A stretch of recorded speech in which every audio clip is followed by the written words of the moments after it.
That's what I'm talking about. Wait! Okay, now, from the beginning. Innovation is about getting you to an idea you couldn't have by yourself.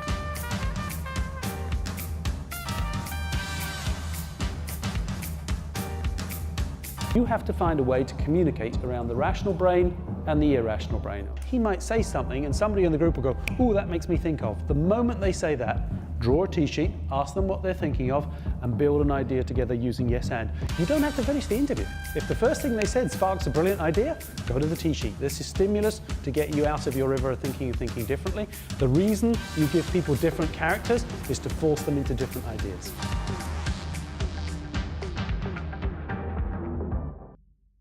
But it's also, I think, about spending time with your consumers, right? So sit in a Starbucks, ask them, where did you go last year? Why did you go there? What did you see? What was the most memorable part of the vacation? More often than not, what I've found, certainly on holidays, is it's the small moments that turn out to be the biggest. Very important that you agree the success criteria on day one with the most senior stakeholder. If you can't get hold of them, your project is set up for failure. It's as simple as that.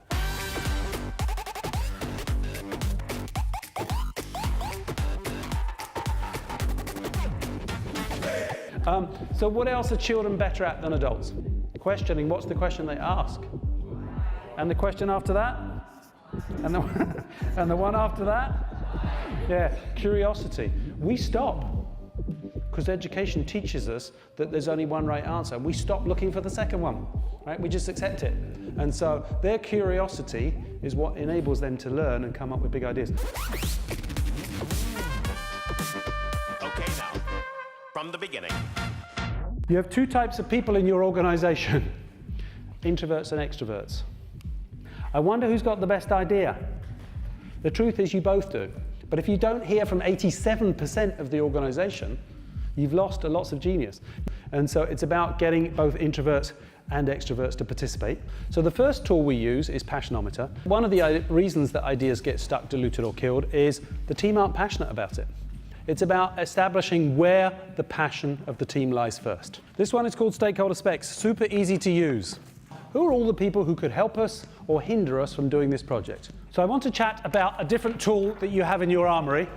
A naive expert is somebody you invite into your session simply because they don't know what you're working on and have no knowledge or expertise in the area you're about to address.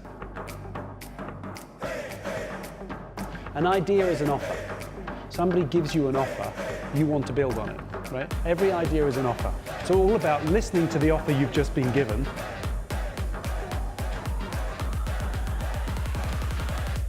Generally considered, who's the bravest animal in the jungle? The lion. Not so.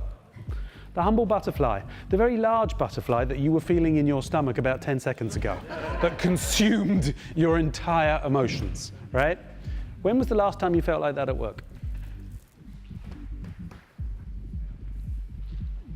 You don't need to feel like that every day, but if you're not feeling like that every now and then, you're not innovating and your job is at threat, and so is your industry and so is your employer.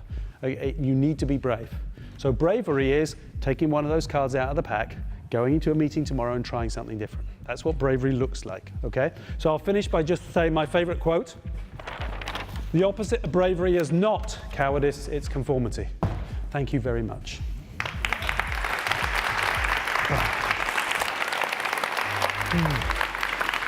Can we go for a drink now? Thank you.